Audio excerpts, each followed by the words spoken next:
فرزند زہرا یہ حالات برے ہیں۔ کاشانہ بصیرت ایک ایسا مکمل یوٹیوب چینل جس پر محروم بصارت کے لیے بالخصوص اور تمام افراد کے لیے بالعموم سینکڑوں کی تعداد میں اسلامی کتب دستیاب ہیں۔ لہذا گزارش ہے کہ آپ اپنی ذمہ داری نبھاتے ہوئے کاشانہ بصیرت کو سبسکرائب کرنے کے ساتھ ساتھ بیل آئیکن کو پریس کیجیے تاکہ آپ علم کے حصول کے ساتھ ساتھ مذہب اہل بیت کی اشاعت میں بھی اہم کردار ادا کرتے رہیں۔ کاشانہ بصیرت۔ فرزند زہرا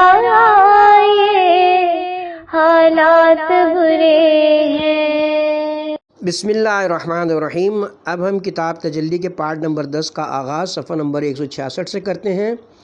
ہیڈنگ ہے تحویل مذہب۔ میں 3 ماہ تک عجیب کشمکش میں رہا۔ طرح طرح کے اندیشے مجھے ستاتے رہے اور میں خیالات کے سمندر میں غوطے کھاتا رہا اور بعض اصحاب کے بارے میں دل ہی دل میں خوفزدہ ہوتا رہا۔ یہ وہ اصحاب تھے جن کی زندگی کے بارے میں میں نے گہری تحقیق کی تھی، جو حیرت انگیز تضاد سے پر تھی۔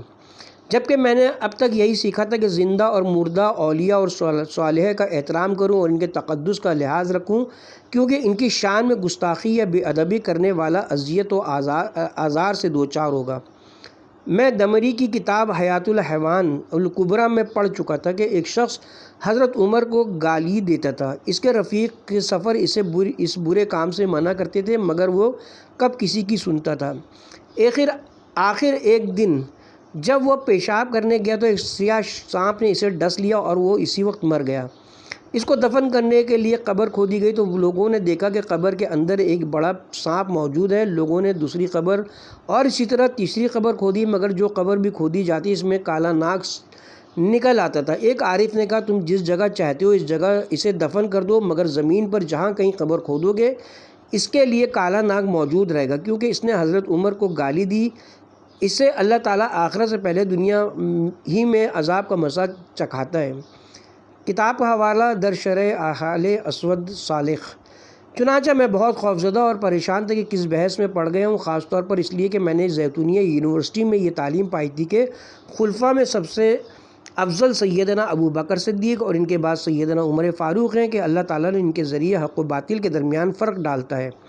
اور ان کے بعد سیدنا عثمان ذوالنورین ہیں کہ اللہ کے فرشتے ان سے حیا کرتے ہیں۔ اس کے بعد سیدنا علی مرتضیٰ ہیں جو علم کا دروازہ ہیں، اور ان کے بعد دوسرے 6 افراد عشرہ مبشرہ میں سے ہیں کہ رسول اللہ صلی اللہ علیہ وسلم نے ان کو جنت کی بشارت دی تھی، اور ان میں 6 سے مراد طلحہ بن عبید اللہ، زبیر بن عوام، سعد بن ابی وقاص، سعد بن زید، عبد الرحمن بن عوف، ابو عبیدہ بن جراح، اور ان کے بعد باقی صحابہ تک نوبت پہنچتی ہے۔ اور ہمارے اساتذہ ہمیں زیادہ تر اس آیت شریفہ سے استدلال کرنا سکھاتے تھے کہ تمام اصحاب کو ایک آنکھ سے دیکھنا چاہیے اور کسی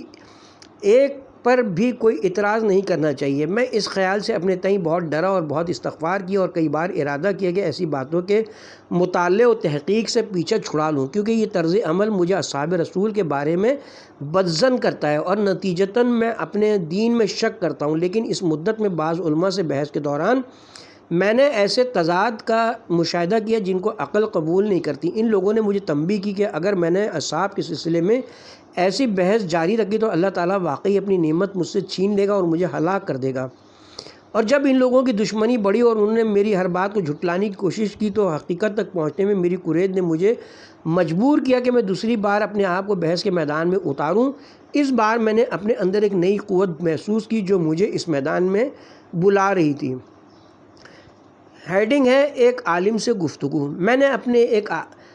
اپنے ایک عالم سے کہا، جب معاویہ بے گناہوں کو قتل کرتے تھے اور لوگوں کی ناموس سے کھیلتے تھے تو اس صورت میں آپ فرماتے ہیں کہ انہوں نے اجتہادی غلطی کی، لہٰذا ان کو ایک اجر ملے گا۔ اور جب یزید نے اولاد رسول کو قتل کیا اور اہل مدینہ کو اپنے لشکر کے رحم و کرم پر چھوڑ دیا اور انہیں ہر چیز کی کھلی چھٹی دے دی، تب بھی آپ فرماتے ہیں کہ اس نے اجتہادی غلطی کی، لہٰذا اس کو بھی ایک اجر ملے گا۔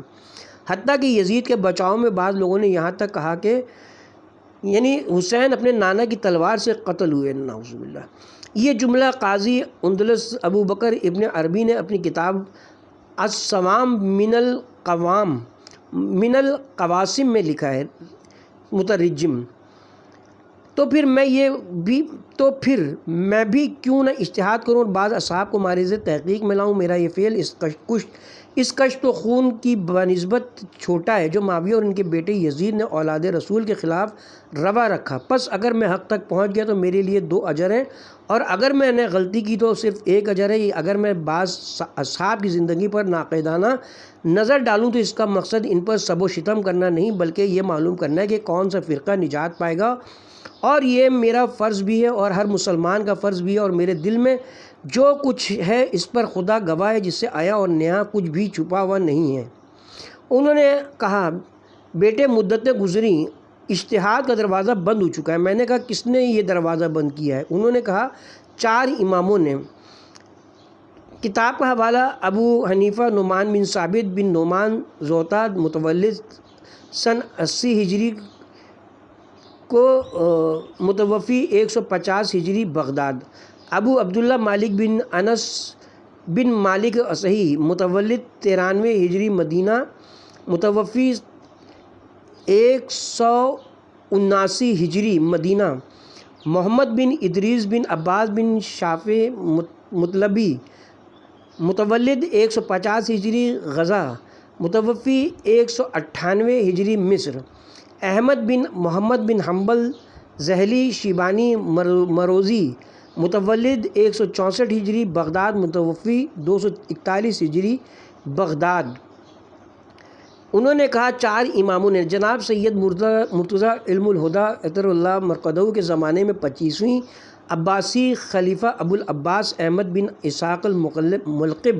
القادر باللہ متوفی سن 422 ہجری نے فقہی مذاہب کی تعداد 70 سے زیادہ ہو جانے کے سبب اہل سنت کے 4 مذاہب کو چھوڑ کر باقی سب کا خاتمہ کر دیا، اور اس طرح 4 اماموں کے تعین کے بعد اجتہاد کا دروازہ عملاً بند ہو گیا۔ میں نے خوش ہو کر کہا الحمدللہ، جس نے اس کو بند کیا وہ نہ اللہ ہے، نہ اس کا رسول، نہ خلفائے راشدین ہیں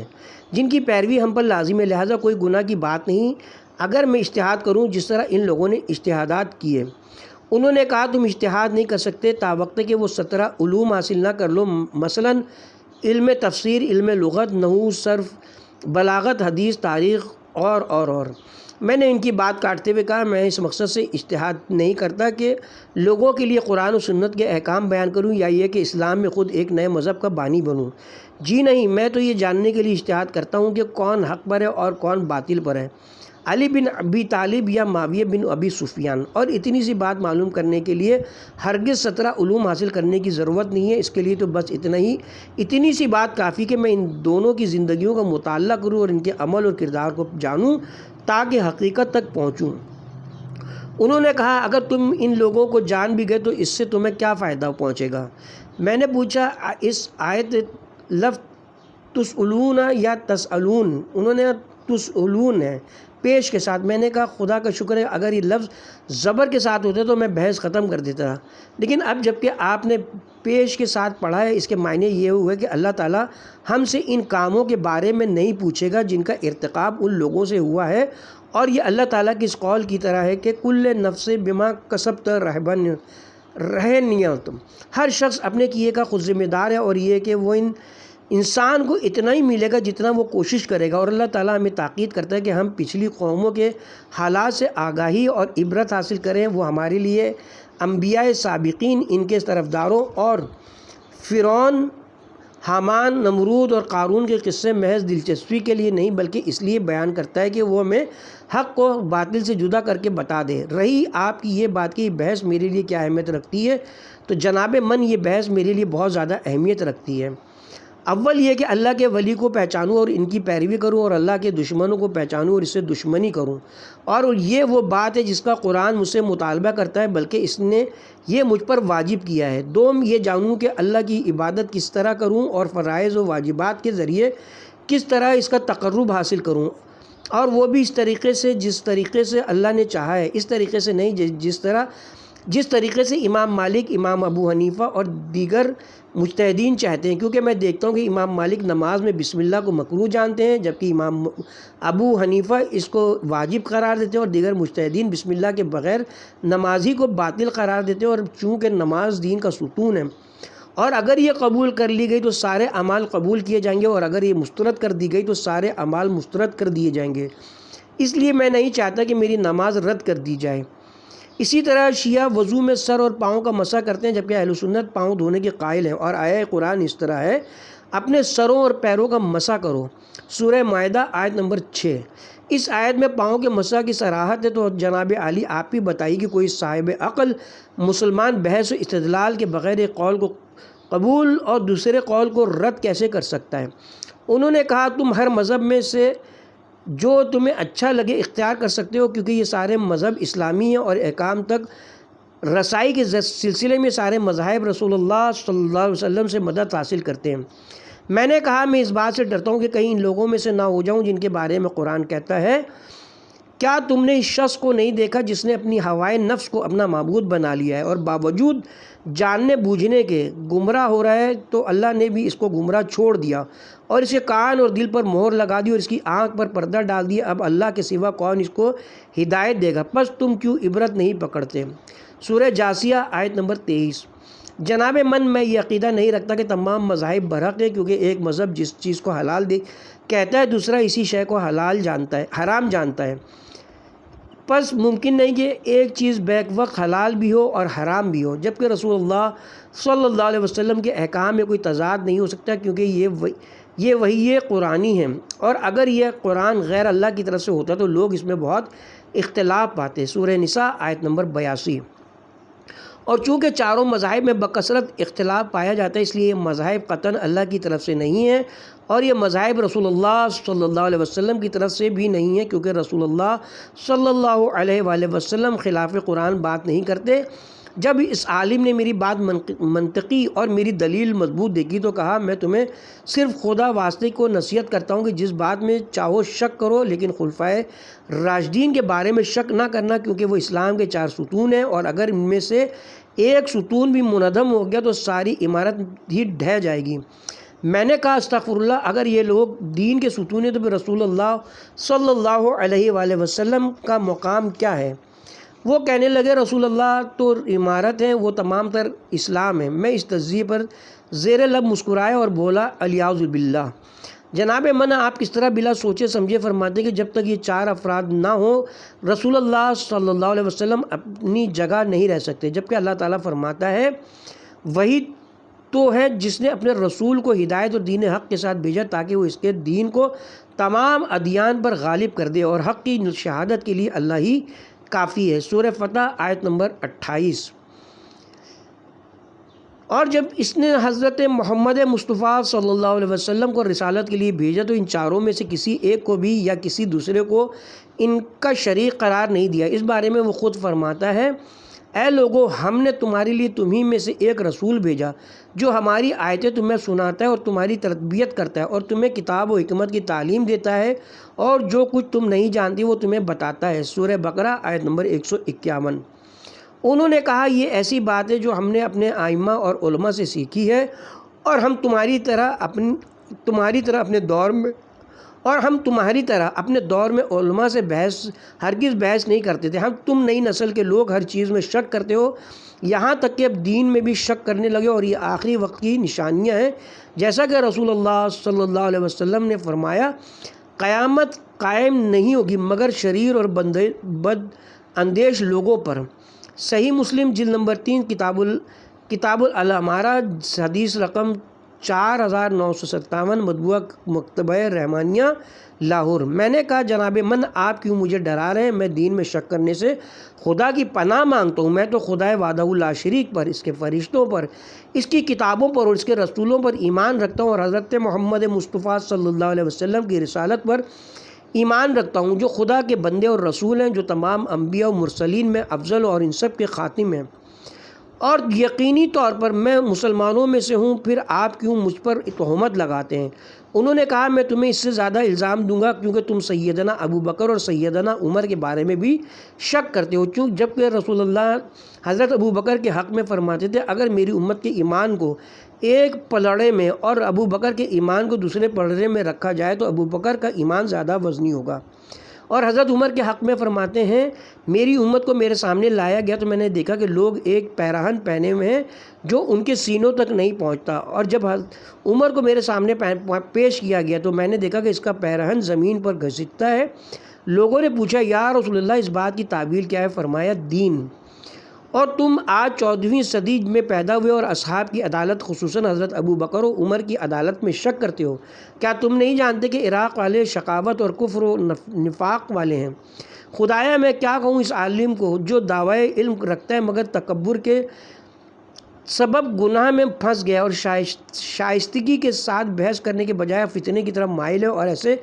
شخص پر تہمت دھر رہا ہے جو اس سے عقیدت رکھتا ہے۔ غصے کے سبب اس کی آنکھیں سرخ انگارہ ہو گئی ہیں، اس کے نتنے پھول گئے اور اس کے چہرے سے نفرت نمایاں ہو گئی ہے۔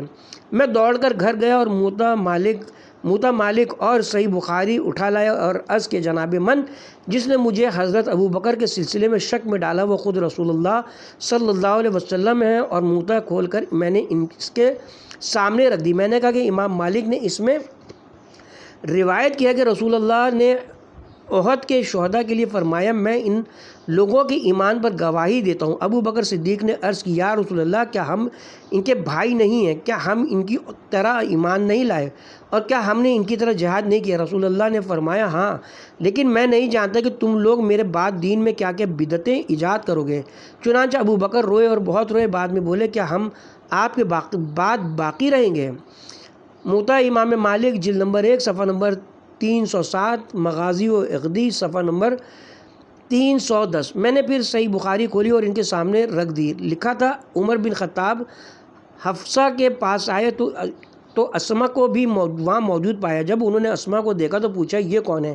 حفصہ نے کہا اسما بنت امیس۔ حضرت عمر نے کہا یہی وہ حبشی عورت ہے، یہی وہ سمندری عورت ہے۔ اسما نے کہا ہاں۔ حضرت عمر نے کہا ہجرت میں ہم تم پر سبقت لے گئے، پس ہم تمہاری نسبت رسول اللہ صلی اللہ علیہ وسلم کے نزدیک اونچا مقام رکھتے ہیں۔ اسما نے غصے سے کہا نہیں، خدا کی قسم تم رسول اللہ کے پاس تھے، وہ تمہارے بھوکوں کو کھانا کھلاتے اور نادانوں کو نصیحت کرتے تھے، جبکہ ہم حبشہ میں دشمنوں کی سرزمین میں تھے، لیکن ہمارے دل خدا اور اس کے رسول کے ساتھ تھے۔ خدا کی قسم میں رسول اللہ کو یاد کیے بغیر نہ کچھ کھاتی تھی نہ پیتی تھی، جبکہ ہمارا ہر پل اذیت میں گزر رہا تھا اور ہر لمحہ خوف میں بسر ہو رہا تھا، اور میں کسی کمی بیشی کے بغیر یہ باتیں رسول اللہ کے گوش گزار کروں گی۔ چنانچہ وہ رسول اللہ کی خدمت میں حاضر ہوئیں اور بولی یا رسول اللہ عمر نے ایسا اور ایسا کہا۔ رسول اللہ نے فرمایا تم نے کیا جواب دیا؟ انہوں نے عرض کیا ایسا اور ایسا کہا۔ رسول اللہ نے فرمایا میرے نزدیک تمہارا مقام ان سے اونچا ہے، اور بے شک انہوں نے اور ان کے ساتھیوں نے ایک سے زیادہ ہجرت نہیں کی، لیکن تم اہل سفینہ نے 2 ہجرتیں کیں۔ اسما کہتی ہیں ابو موسیٰ اور دیگر اصحاب سفینہ اکثر میرے پاس آتے اور اس حدیث کے بارے میں پوچھتے تھے، اور ان کے لیے دنیا میں رسول اللہ صلی اللہ علیہ وسلم کی اس قول سے زیادہ دلکش اور زیادہ قیمتی کوئی چیز نہیں تھی۔ کتاب کا حوالہ صحیح بخاری کتاب المغازی باب غزوہ خیبر، صحیح مسلم کتاب فضائل الصحابہ باب من فضائل جعفر بن ابی طالب اور اسما بنت امیس۔ اس عالم اور دیگر حاضرین نے جب ان احادیث کو دیکھا تو ان کے چہرے فق ہو گئے اور وہ ایک دوسرے کو تکنے لگے۔ سب لوگ منتظر تھے کہ اب وہ عالم کیا کہتا ہے، مگر وہ خود سخت حیرت زدہ تھا۔ اس نے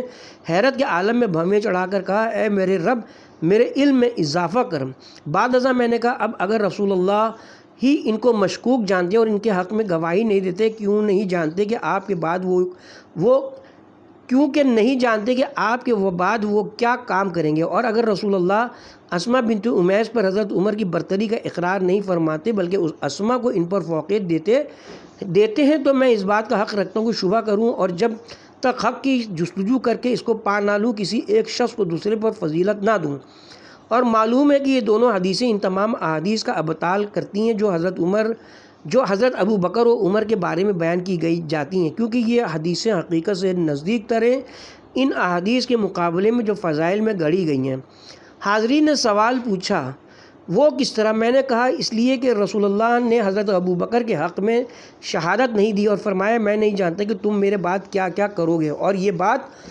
عقل و منطق اور قرآن کے مطابق ہے، نیز تاریخ بھی اس کی گواہی دیتی کہ آپ کے بعد ان لوگوں نے آپ کے احکام میں تبدیلیاں کی اور آپ کی بیٹی فاطمہ کو ناراض کیا۔ یہی وجہ تھی کہ حضرت ابو بکر روئے، کیونکہ رسول اللہ کے قول کو تبدیل کر کے انہوں نے حضرت فاطمہ کو ناراض کیا اور اپنی وفات سے قبل وہ پشیمان ہوئے اور انہوں نے آرزو کی کہ اے کاش وہ انسان نہ ہوتے۔ رہی وہ حدیث کہ اگر میری امت کے ایمان کو ابو بکر کے ایمان کے ساتھ تولا جائے تو ابو بکر کا ایمان زیادہ وزنی ہوگا، بے شک باطل اور غیر معقول ہے، اور ہرگز ممکن نہیں کہ جس شخص نے 40 سال شرک و بت پرستی میں گزارے ہوں اس کا ایمان پوری امت سے زیادہ وزنی ہو، جبکہ اس امت کے درمیان اولیاء، صالحہ، شہداء اور ائمہ موجود ہیں کہ جن کی تمام عمریں جہاد فی سبیل اللہ میں گزری، پھر حضرت ابو بکر اس حدیث کا مصداق کیسے ہو سکتے ہیں؟ اگر یہ حدیث واقعی صحیح ہوتی تو وہ اپنی زندگی کے آخری دنوں میں بشر نہ ہونے کی آرزو ہرگز نہ کرتے، اور اگر ان کا ایمان امت کے ایمان سے زیادہ ہوتا تو بنت رسول اور دنیا کی عورتوں کی سردار حضرت فاطمہ ہرگز ان پر غصہ نہ کرتیں اور نہ ہر نماز کے بعد ان کے لیے بد دعا کرتیں۔ وہ عالم چپ سادھے رہے، مگر حاضرین میں سے جب بعض نے کہا کہ باخدا اس حدیث نے ہم کو بھی تذبذب میں ڈال دیے، تو تب وہ عالم کہنے لگے تم یہی چاہتے تھے نا، تم نے ان تمام لوگوں کو شک میں ڈال دیا۔ لیکن اچانک خود انہی میں سے ایک نے اسے جواب دیا، حق اس کے ساتھ ہے، ہم نے اپنی پوری زندگی میں ایک کتاب بھی مکمل طور پر نہیں پڑھی اور آپ کی اندھی تقلید کی ہے، اور اب ہم پر واضح ہوا کہ یہ حاجی جو کچھ کہتا ہے درست ہے، پس ہم پر لازم ہے کہ پڑھیں اور بحث کریں، اور حاضرین میں سے کچھ اور لوگ بھی اس کے ہم نوا ہو گئے، اور یہ حق و حقیقت کے لیے ایک اور کامیابی تھی، اور یہ کامیابی بزور بازو نہیں ملی تھی بلکہ دلیل اور برہان سے حاصل ہوئی تھی، اور تم بھی دلیل و برہان لاؤ اگر سچ کہتے ہو۔ اس واقعے نے میری ہمت بڑھا دی کہ اس قسم کی بحثوں میں پڑھوں اور اللہ اور اس کے رسول کا نام لے کر بحث کا دروازہ کھولوں، اس امید پر کہ اللہ مجھے توفیق دے گا اور میری رہنمائی کرے گا، کیونکہ اس نے خود ایسے لوگوں کی ہدایت کا وعدہ کیا ہے جو حق کی جستجو کرتے ہیں اور وہ ہرگز اپنے وعدے کے خلاف نہیں کرتا۔ میری تلاش و تحقیق نہایتی دقت نظر کے ساتھ 3 برسوں میں مکمل ہوئی۔ میں جو کچھ پڑھتا دوبارہ اس کی تکرار کرتا اور بعض اوقات اول و آخر تک ایک ایک صفحہ پڑھتا۔ میں نے علامہ شرف الدین عاملی کی کتاب المراجعات کو پڑھا اور بار بار پڑھا، اور بخدا اس کتاب نے میرے سامنے نئے افق کھول کر دیے۔ یہ کتاب میری ہدایت کا سبب ہوئی اور اس نے میرا دل اہل بیت کی محبت و مودت سے معمور کر دیا۔ میں نے علامہ امینی کی کتاب الغدیر کا مطالعہ کیا اور 3 بار اسے پڑھا۔ میں اس کتاب میں روشن، واضح اور محکم حقائق دیکھ رہا تھا۔ میں نے سید محمد باقر صدر کی تالیف فدق فی تاریخ اور شیخ محمد رضا مظفر کی کتاب ثقیفہ کو پڑھا اور ان دونوں کتابوں کے ذریعے پوشیدہ اسرار سے آگاہ ہوا۔ پھر میں نے علامہ شرف الدین کی کتاب النص والاجتہاد کو پڑھا، جس سے میرے یقین میں اضافہ ہوا۔ بعد ازاں علامہ شرف الدین عاملی کی کتاب ابو ہریرہ اور شیخ محمود ابو ریا مصری کی کتاب شیخ المزیرہ پڑھی، جس سے یہ بات سمجھ میں آئی کہ رسول اللہ صلی اللہ علیہ وسلم کے بعد جن اصحاب نے دین میں تبدیلی پیدا کی ان کی 2 قسمیں، ایک گروہ نے احکام حکومت وقت کے ذریعے تبدیلی پیدا کی اور دوسرے گروہ نے جھوٹی حدیثیں بنا کر انہیں رسول اللہ پاک سے منسوب کر دیا۔ پھر میں نے علامہ اسد حیدر کی کتاب الامام صادق والمذاہب اربعہ کا مطالعہ کیا اور علم وہبی اور علم اکتسابی کے فرق کو سمجھا، اور اسی طرح حکمت الہی کے جو اللہ تعالیٰ جس کو چاہتا ہے عطا کرتا ہے، اور اجتہاد بالرائے کے فرق کو سمجھا جس نے امت کو روئے اسلام سے دور کر دیا۔ بعد ازاں دیگر کتابوں کا مطالعہ کیا جن میں سید جعفر مرتضیٰ عاملی، سید مرتضیٰ عسکری اور آیت اللہ خوئی، علامہ طباطبائی، شیخ محمد امین، زین العابدین اور فیروز آبادی کی کتابیں، اور ابن ابی الحدید معتزلی کی شرح نہج البلاغہ اور طہا حسین کی الفتنۃ الکبریٰ شامل ہیں۔ کتب تاریخ میں تاریخ طبری، تاریخ ابن اسیر، تاریخ یعقوبی، مرج الذہب مسعودی اور دیگر کتابوں کو پڑھا اور مطمئن ہوا کہ شیعہ امامیہ حق پر ہیں۔ پس میں شیعہ ہو گیا اور لطف الہی سے اہل بیت کی کشتی میں سوار ہو گیا اور ان کی ولایت کی رسید تھام لی۔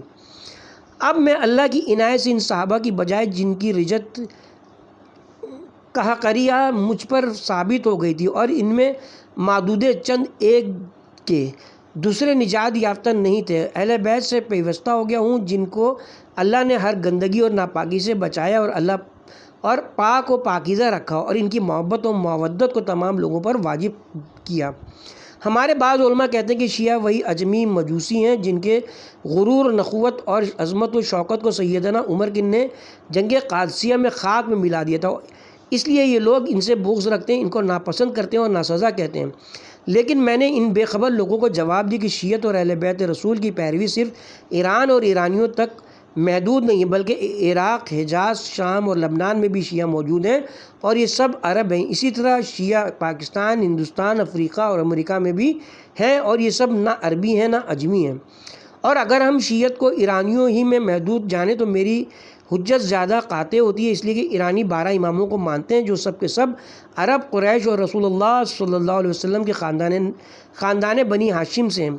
پس اگر ایرانی معتصب اور قوم پرست ہوتے تو عربوں کو دشمن جانتے، جیسا کہ بعض لوگ دعویٰ کرتے ہیں، اور سلمان فارسی کو اپنا امام قرار دیتے کیونکہ وہ ایرانی تھے اور عظیم الشان صحابی بھی تھے، اور شیعہ سنی دونوں ان کے مقام و مرتبے کے معترف ہیں۔ اس کے برعکس ہم دیکھتے ہیں کہ اہل سنت کے بیشتر ائمہ اور اکابرین ایرانی ہیں، مثلاً ابو حنیفہ، نسائی، ترمذی، بخاری، مسلم، ابن ماجہ، رازی، غزالی، ابن سینا اور فارابی وغیرہ۔ پس اگر ایرانی شیعہ حضرت عمر کو اس لیے رد کرتے ہیں کہ انہوں نے ان کی عظمت و شوکت ختم کی تھی، تو عرب اور غیر ایرانی شیعہ جو حضرت عمر کی مخالفت کرتے ہیں اس کی کیا وجہ ہے؟ لہٰذا یہ دعویٰ بلا دلیل ہے، بلکہ یہ لوگ جو حضرت عمر کی مخالفت کرتے ہیں تو یہ مخالفت اس بنا پر ہے کہ انہوں نے امیر المومنین علی بن ابی طالب علیہ السلام کو رسول اللہ صلی اللہ علیہ وسلم کے بعد خلافت سے دور رکھنے میں اہم کردار ادا کیا، جس کے نتیجے میں کیسی کیسی بلائیں اس امت پر نازل ہوئیں۔ اس لیے ضروری ہے کہ ہر سوچنے سمجھنے والے آزاد آدمی کی آنکھوں سے پردہ اٹھ جائے تاکہ وہ حقیقت جان لے اور بلا وجہ دشمنی کو دل میں جگہ نہ دے۔ ویسے انصاف کی بات تو یہ کہ شیعوں نے چاہے وہ ایرانی ہوں، عرب ہوں یا دوسری نسل کے ہوں، قرآن و سنت کے سامنے اپنا سر جھکایا اور انہوں نے علی اور اولاد علی کی پیروی کی جو راہ ہدایت کے جگمگاتے چراغ ہیں اور ان کے در کے سوا کسی اور در پر نہ گئے۔ امویوں اور عباسیوں کی دھمکیاں ہوں یا مال و زر کی ترغیب، کوئی بھی چیز 7 صدیوں تک انہیں اس راہ سے ہٹا نہ سکی۔ حالانکہ اس 700 سالوں میں شیعوں کو دربدر کیا گیا، ان کے وظیفے بند کیے گئے، ان کو چن چن کر قتل کیا گیا، ان کے خلاف ایسا زہریلا پروپیگنڈا کیا گیا کہ لوگ ان سے متنفر ہو گئے، جن کے اثرات آج بھی باقی ہیں، مگر انہوں نے مردانہ وار ہر چیز کا مقابلہ کیا اور اہل بیت کو چھوڑ کر کسی اور کی پیروی نہیں کی، ہمیشہ ثابت قدم رہے۔ انہوں نے صبر و استقامت کی راہ اختیار کی اور حق سے پیوستہ رہے اور آج تک اس صبر و استقامت کا تاوان ادا کر رہے ہیں اور کسی ملامت کرنے والے کی ملامت سے نہیں ڈرے۔ میں پورے وثوق سے کہتا ہوں کہ اگر ہمارے علماء میں سے ہر عالم ان کے علماء کے ساتھ بیٹھے اور بحث و مباحثہ کرے تو وہ اس ہدایت سے بہرہ مند ہوئے بغیر نہیں اٹھے گا جو ان کو حاصل ہے۔ جی ہاں، میں نے بہترین راستہ پا لیا۔ میں خدا کا شکر ادا کرتا ہوں کہ جس نے مجھے یہ راستہ دکھایا۔ اگر خدا میری رہنمائی نہ کرتا تو میں ہرگز خود راہ نہ پا سکتا تھا۔ بے انتہا حمد و سپاس خدا کے لیے جس نے مجھے فرقہ ناجیہ کی طرف رہنمائی کی، وہی فرقہ جس کی میں جستجو میں تھا، اور اب مجھے یقین واثق ہے کہ امام علی اور اہل بیت سے تمسک عروۃ الوثقیٰ سے تمسک ہے جو ہرگز نہیں ٹوٹے گی۔ اور بہت سی احادیث اس امر پر دلالت کرتی کہ جن پر سب مسلمانوں کا اتفاق ہے، اور صرف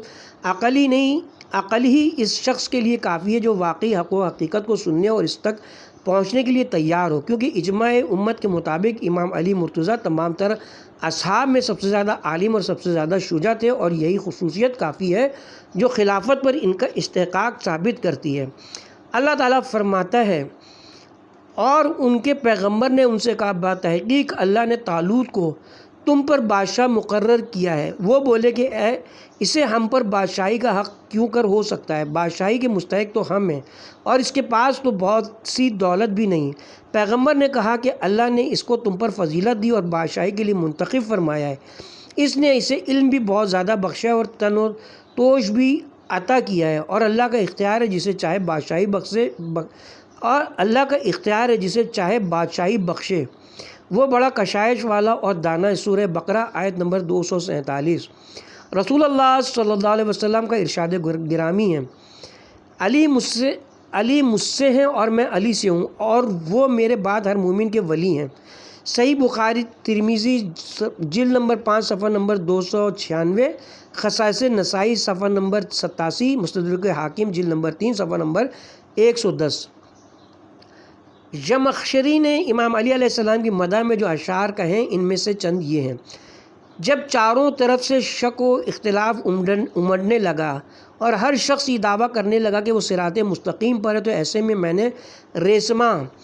لا الہ الا اللہ کو تھام لیا، اور میری عقیدت و محبت احمد اور علی سے ہے۔ اگر اصحاب کہف کی محبت میں ایک کتا فائز المرام ہوا تو میں اہل بیت رسول کی محبت میں کیوں کر نامراد رہوں گا؟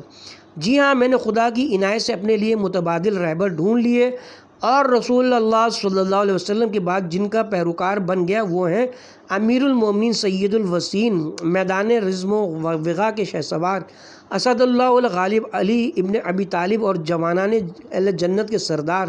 چمن رسول کے دو خوشبودار پھول، ابو محمد امام حسن و ابو عبداللہ امام حسین، اور جگر گوشہ رسول، دو دامان نبوت و معدن رسالت، ام الائمہ فاطمہ زہرا جو خیر النساء ہیں، کہ ان کے غصے سے پروردگار عز و جل غصے میں آتا ہے۔ سلام و میرا ان برگزیدہ ہستیوں پر۔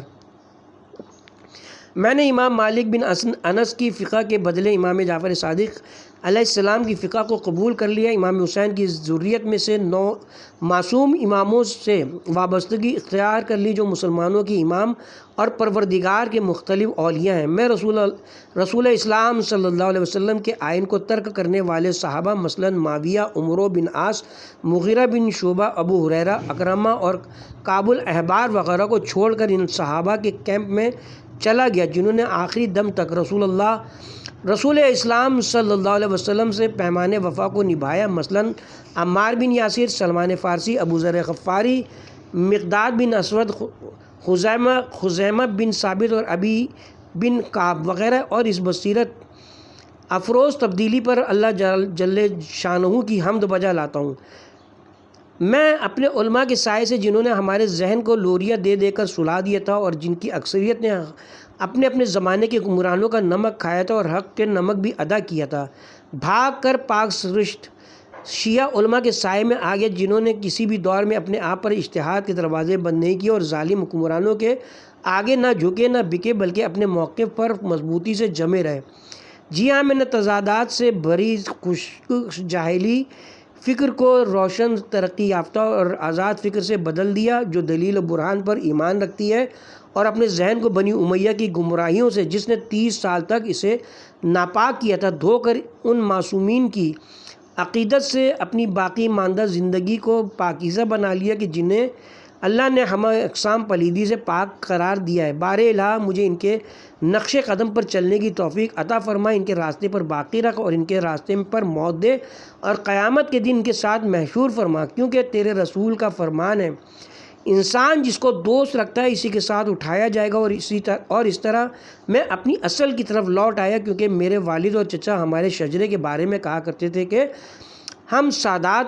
نے عباسیوں کے مظالم سے تنگ آ کر سرزمین عراق سے نقل مکانی کی اور شمالی افریقہ میں پناہ گزین ہوئے، جن کے آثار آج تک موجود ہیں، اور وہاں سے آ کر ہم تیونس میں بس گئے، اور اب بھی شمالی افریقہ میں ہماری طرح بہت سے لوگ ہیں جو اشراف کہلاتے ہیں، کیونکہ وہ نسل سادات سے ہیں، ہر چند کہ انہوں نے اموی اور عباسی بدعتوں کی بھول بھلائیوں میں راستہ گم کر دیا ہے، اور اب ان کے پاس عزت نسب کے سوا کچھ بھی باقی نہیں رہا۔ میں ایک بار پھر ہدایت پا جانے پر ہدایت کرنے والے پروردگار کی حمد کرتا ہوں اور اس کا شکر بجا لاتا ہوں۔ اس کا شکر کوکب قسمت چمک جانے پر، آنکھ کے دریائے نور میں غوطہ-زن ہو جانے پر، اور آخر کار دنیا حقیقت کو دریافت کر لینے پر۔